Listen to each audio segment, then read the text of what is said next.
सब मिलके बम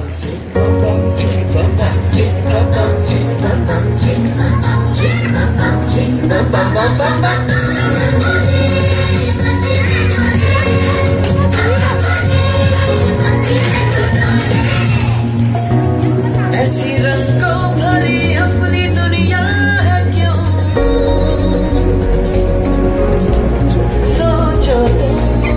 सोचो ना प्यार से चुन के रंगों को किसी ने सजाया ये संसार है जो इतनी सुंदर है अपनी दुनिया ऊपर वाला का कोई कलाकार है खुद से सोच लाओ पंख तरफ फैलाओ बिखराओ चलो